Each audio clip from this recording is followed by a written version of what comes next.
মানুষ সমাজবদ্ধ জীব। আমরা সকলে মিলেমিশে সমাজে বসবাস করি। একটি পরিবারে যেমন আমরা সকলে পরস্পরের সহযোগিতার মধ্য দিয়ে একত্রে মিলেমিশে বসবাস করি, সমাজটাও ঠিক পরিবারেরই একটা বৃহত্তর পরিবেশ।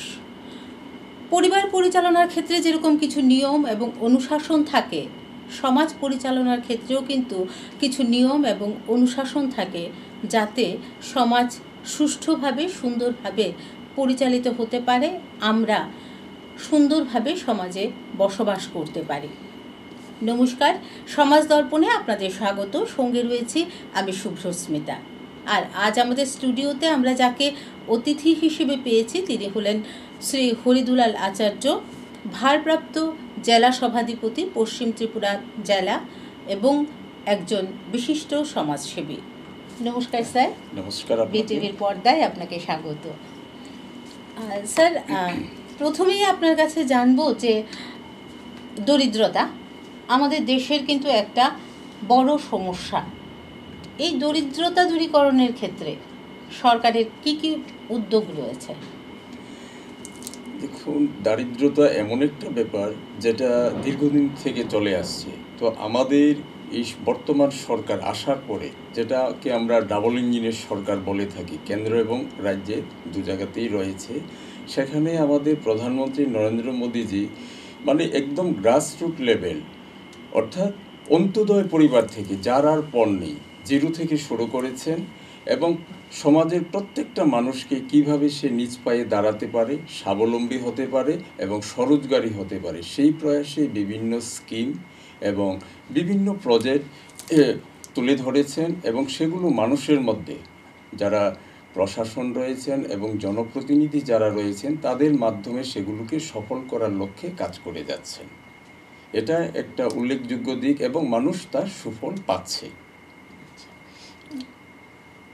ইদানিং আমরা লক্ষ্য করছি যে আমাদের রাজ্যে পোলট্রি, ফিশারি, এই সমস্ত বিষয়গুলো নিয়ে বিভিন্ন বেকার যুবক যুবতীরা তাদেরকে স্বনির্ভর করার চেষ্টা করা হচ্ছে এবং বেশ সুফলও পাওয়া যাচ্ছে। তো অবশ্যই, হ্যাঁ, তো এই ব্যাপারে যদি একটু বলেন আর কি এই বিষয়টা।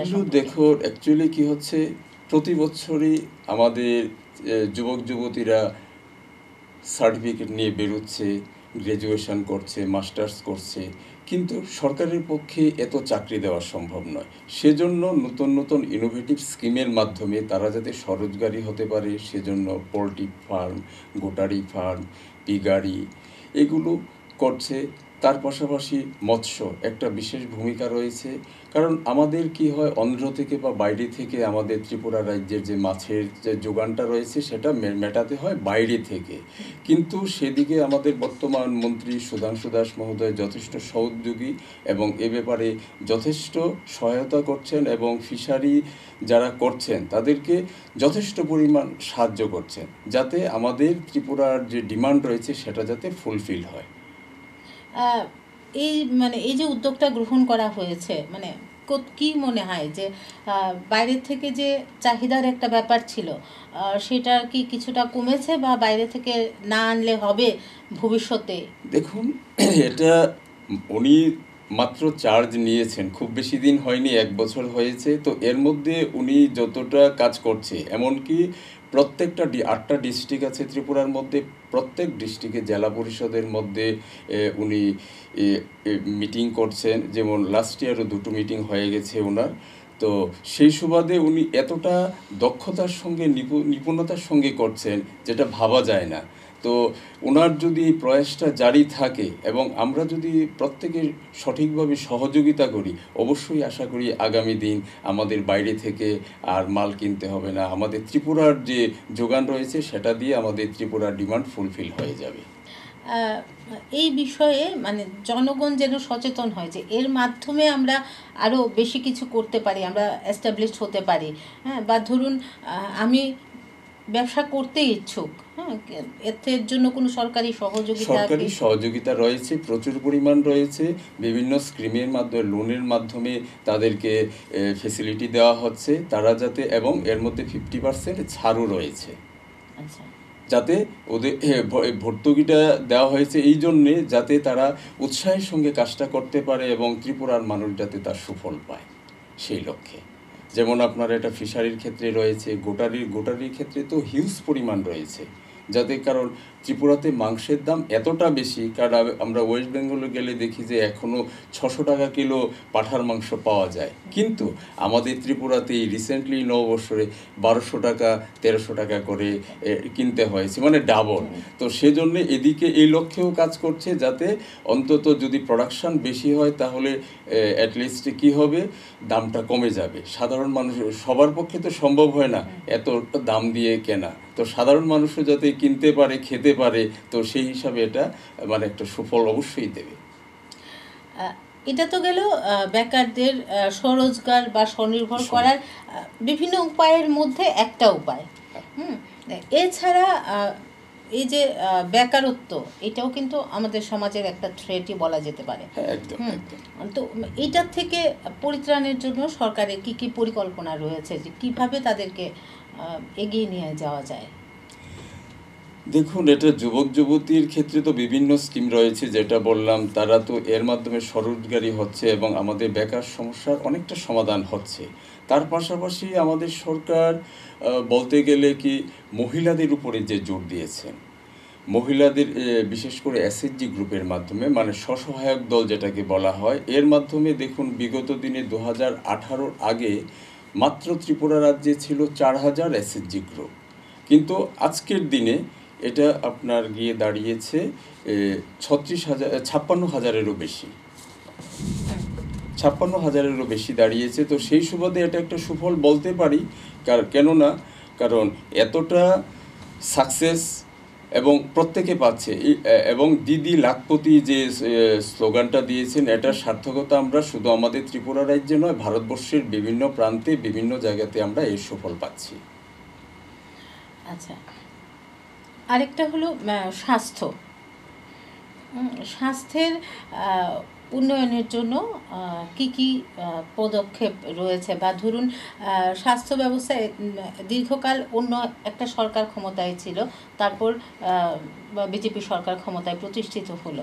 তো বিজেপি সরকার ক্ষমতায় প্রতিষ্ঠিত হওয়ার পর স্বাস্থ্য ব্যবস্থার কীরকম উন্নতি হয়েছে, বা স্বাস্থ্য ব্যবস্থাকে আরও উন্নত করার জন্য সরকারের কী পরিকল্পনা রয়েছে?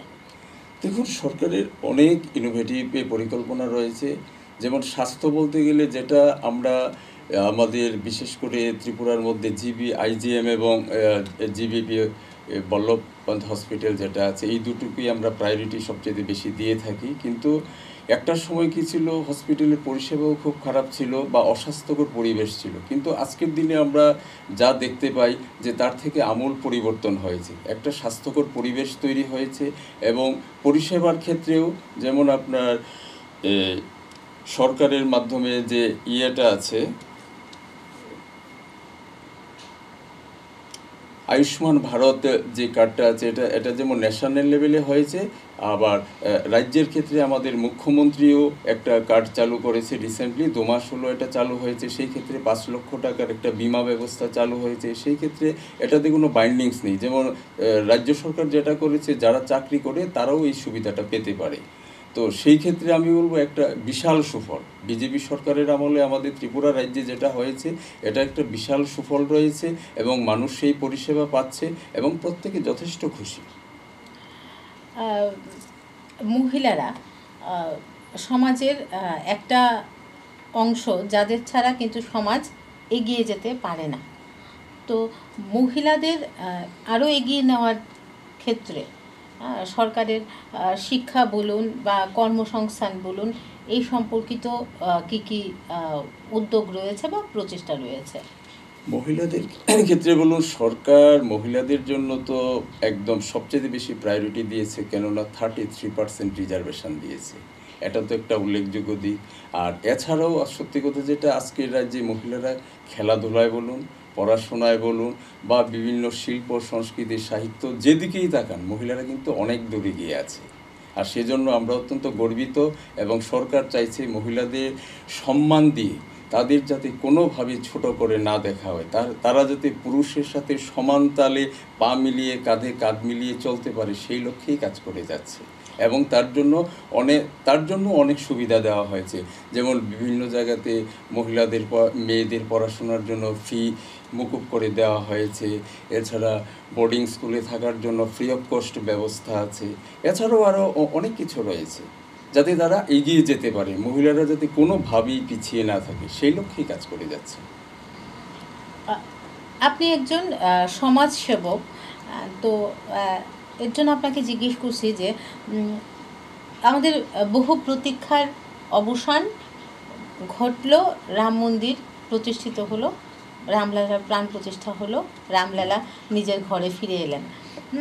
তো এই যে রাম মন্দির প্রতিষ্ঠা, বর্তমানে যে সামাজিক অবক্ষয়ের যুগ চলছে, এই রাম মন্দির প্রতিষ্ঠা আমাদের এই সামাজিক অবক্ষয় থেকে কতটুক পরিত্রাণ দিতে পারে, বা এর কি প্রভাব পড়তে পারে আমাদের সমাজে?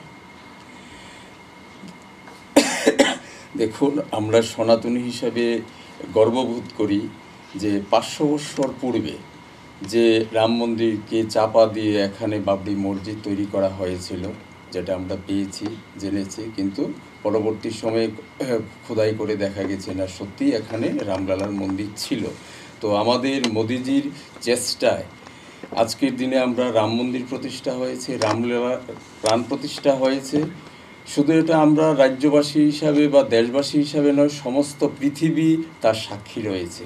আর এর প্রভাব বিভিন্ন ভারতের বাইরেও বিভিন্ন কান্ট্রিতেও তার প্রভাব পড়েছে, এবং বিভিন্ন জায়গা থেকে বিভিন্ন রকম মেসেজ আসছে, এবং শুধু বিধর্মীরা যারা রয়েছে তারাও যথেষ্ট অনুপ্রাণিত এই রামলালার মন্দির নিয়ে। তো এটার জন্য আমরা অত্যন্ত গর্ববোধ করি। সময় হয়ে গেছে ছোট্ট একটা বিরতি, নিয়ে নিচ্ছি বিরতি, ফিরে আসছি আবারও বিরতির পর।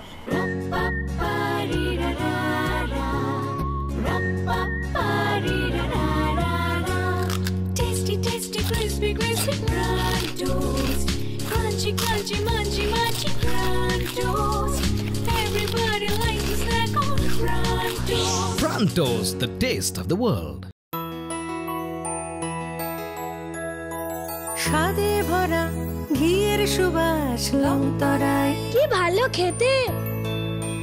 শুদ্ধ ঘিয়ের আবেশ ভরা লংতরায়, অপূর্ব সুগন্ধ, পুষ্টি ভরা ঘিয়ের খাবার, গাওয়া ঘি প্রিয় সবার লংতরায়। একেই বলে বিশুদ্ধ ঘি।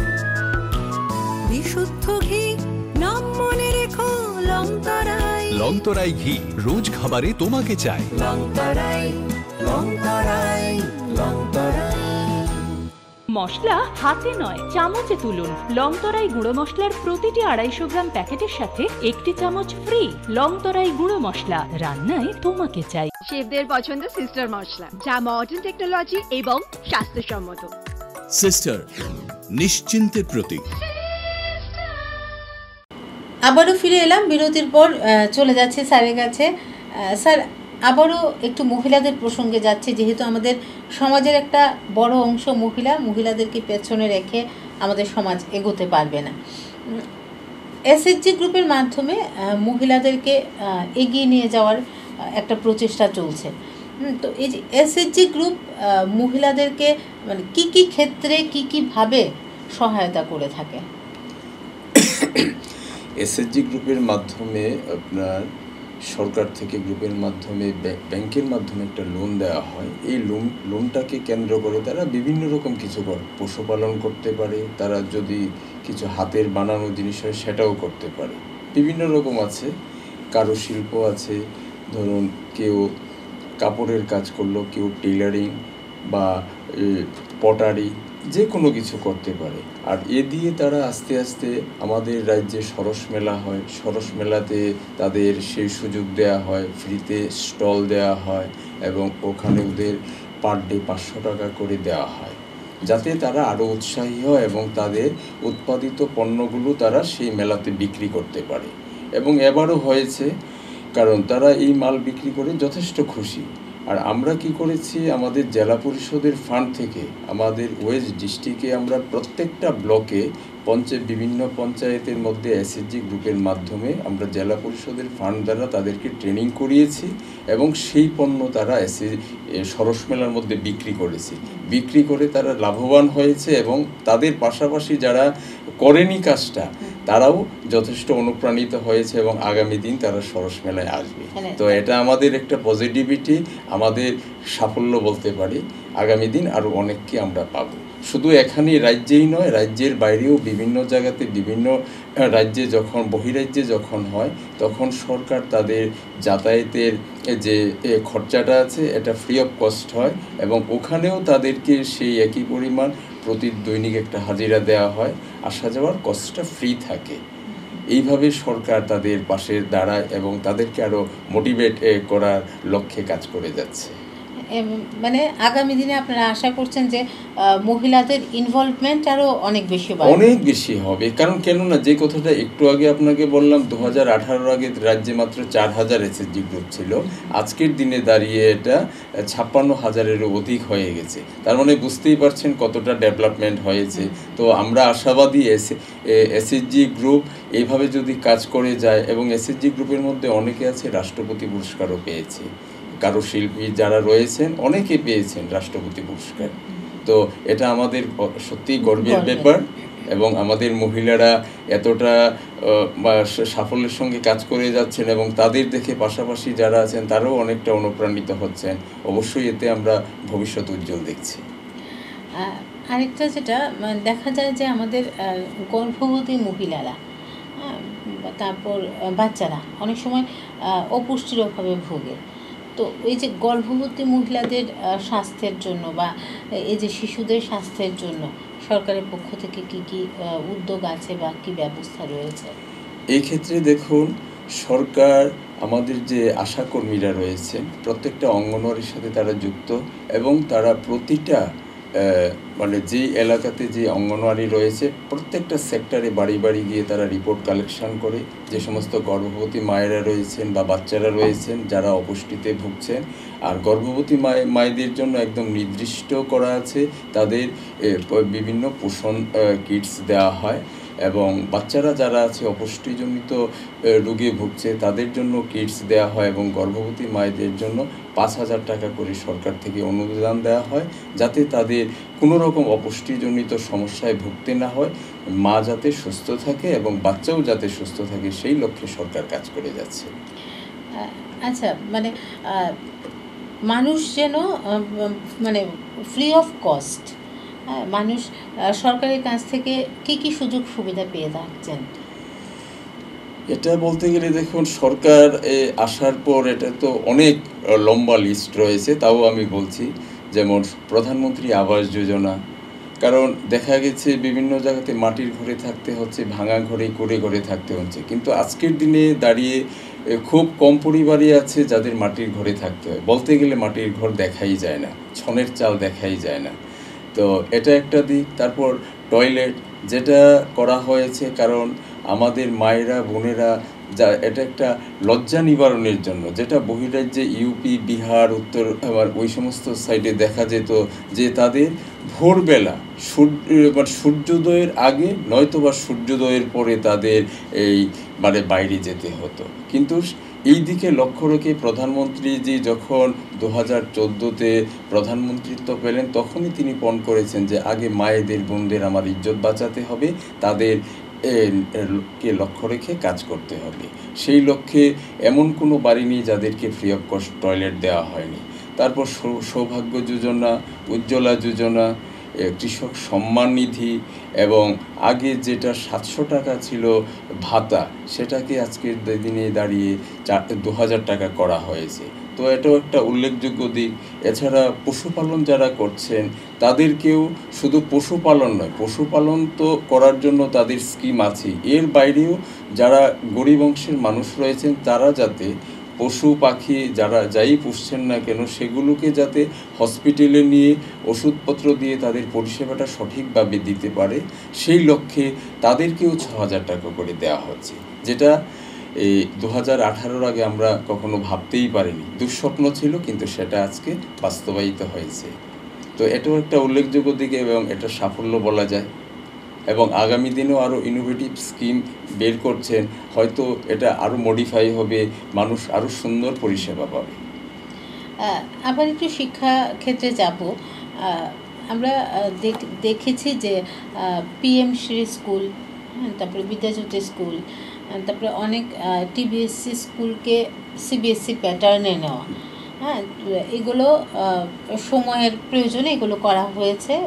তো এই যে উদ্যোগগুলো নেওয়া হয়েছে, এই উদ্যোগগুলো ছাত্রছাত্রীদের জন্য কতটা সুফলদায়ক হবে? এটা একটা ভালো প্রশ্ন করেছেন সত্যি, কারণ একটা সময় দেখা গেছে আমাদের রাজ্যের ম্যাক্সিমাম স্কুলে ছিল TBSC প্যাটার্ন। তো সেই ক্ষেত্রে কি হতো, আর প্রাইভেট স্কুলগুলো ছিল ইংলিশ মিডিয়াম এবং CBSC প্যাটার্ন। সেই ক্ষেত্রে কি হতো, মার্কের ক্ষেত্রে বা বাইরে কোনো কম্পিটিশান কমপ্লিট করতে গেলে আমাদের TBSC বোর্ডের যারা স্টুডেন্টরা ছিল তাদেরকে একটা প্রবলেম ফেস করতে হতো। সেই লক্ষ্যে সরকার একটা খুব ভালো উদ্যোগ নিয়েছে, আমাদের রাজ্যের স্কুলগুলোকে এখন CBSC প্যাটার্নে পরিণত করেছে।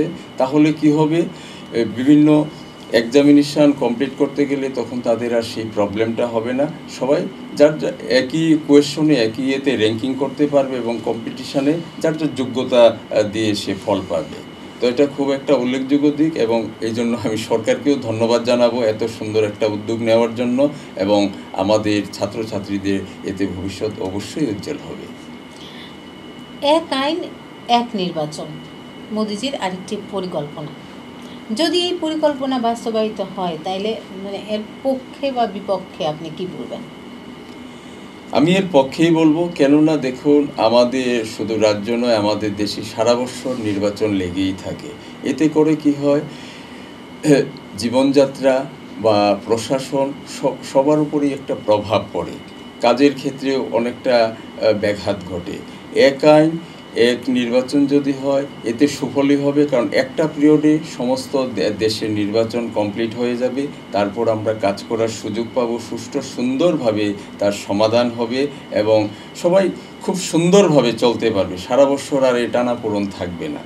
এটাও খুব একটা ভালো উদ্যোগ, এটা হলে, এটা আমার ব্যক্তিগত অভিমত, খুব ভালো হবে। আমার মনে হয় খরচ যে অর্থনৈতিক দিক ইকোনমিক্যালি অনেকটা সাশ্রয় হবে।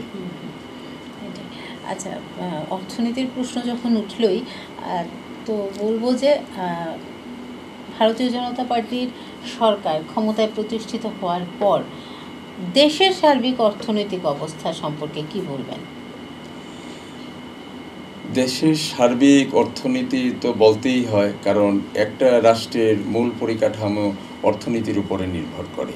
তো সেই সুবাদে বলবো 2014-তে আমাদের ভারতবর্ষে যখন মোদিজি সরকার প্রতিষ্ঠিত হয়, মোদিজি প্রধানমন্ত্রী হন, এর আগে পর্যন্ত কিন্তু আমাদের দেশে যে সমস্ত শিশুরা জন্মগ্রহণ করত তারা একটা ঋণের বোঝা নিয়ে জন্মগ্রহণ করত। কিন্তু সেই লক্ষ্য মোদিজি খুব সুন্দর কাজ করেছেন। আজকের দিনে দাঁড়িয়ে আমাদের ভারতবর্ষ 5 নম্বর পজিশনে চলে এসছেন ইকোনমিতে। তো এটা অত্যন্ত গর্বের ব্যাপার, এবং আগামী দিন চেষ্টায় আছে যে এটা 3 নম্বর পজিশনে চলে আসবে। যেভাবে যে দক্ষতার সঙ্গে উনি পরিচালনা করছেন এতে কোনো দ্বিমত নেই। আমরা সময়ের একদম শেষ পর্যায়ে চলে এসেছি, আপনার কাছে শেষ প্রশ্নে যাব। পঞ্চায়েতি রাজ ব্যবস্থা একটা দেশ বা রাজ্যের ক্ষেত্রে পঞ্চায়েতি রাজ ব্যবস্থা পরিচালনার ক্ষেত্রে কতটা সাহায্য করে বা কতটা ভূমিকা রয়েছে? আমাদের দেশে দেখুন ম্যাক্সিমামটাই পঞ্চায়েতি রাজ সিস্টেমের উপরেই চলছে। পঞ্চায়েতি রাজ সিস্টেমের মধ্যে মূলত একটা 3 টায়ার পঞ্চায়েত, পঞ্চায়েত সমিতি এবং জেলা পরিষদ। তো দেশে মোটামুটি উন্নয়নমূলক যে সমস্ত কাজগুলি হয়, পঞ্চায়েতে হলো আমাদের ফাউন্ডেশন এবং সেখান থেকেই হয়। এতক্ষণ যে কথাগুলো বললাম, আপনার SHG গ্রুপ হোক বা এই কৃষক সম্মান নিধি বলুন, প্রধানমন্ত্রী আবাস যোজনা বলুন, এগুলো সবগুলো কিন্তু পঞ্চায়েতি রাজ সিস্টেমের মধ্যেই পড়ে। কারণ ছোট ছোট রাস্তাঘাট করা, কোথাও কোনো কালভার্ট করা, ড্রেন করা, এগুলো টোটালটাই পঞ্চায়েত রাজ সিস্টেমের মধ্যে পড়ে। সোলার লাইট দেওয়া, কোথাও জনগণের কোনো অসুবিধা হচ্ছে কিনা, চলতে কোথাও কারোর কোনো অসুবিধা হচ্ছে কিনা সেগুলোকেই দেখা, সেই নিরিখে মানে এলাকাবাসী যাতে সুষ্ঠু, সুন্দর এবং স্বাচ্ছন্দ্যের সঙ্গে জীবন কাটাতে পারে এবং তাদের পাশে থাকা, তাদের ভবিষ্যৎ চিন্তা করে কাজ করা, টোটালটাই পঞ্চায়েতি রাজ সিস্টেমের উপরে এবং সরকার ম্যাক্সিমামটাই পঞ্চায়েতি রাজ সিস্টেমের উপরেই আছে। কারণ পঞ্চায়েতি রাজ সিস্টেমটা হলো ফাউন্ডেশন।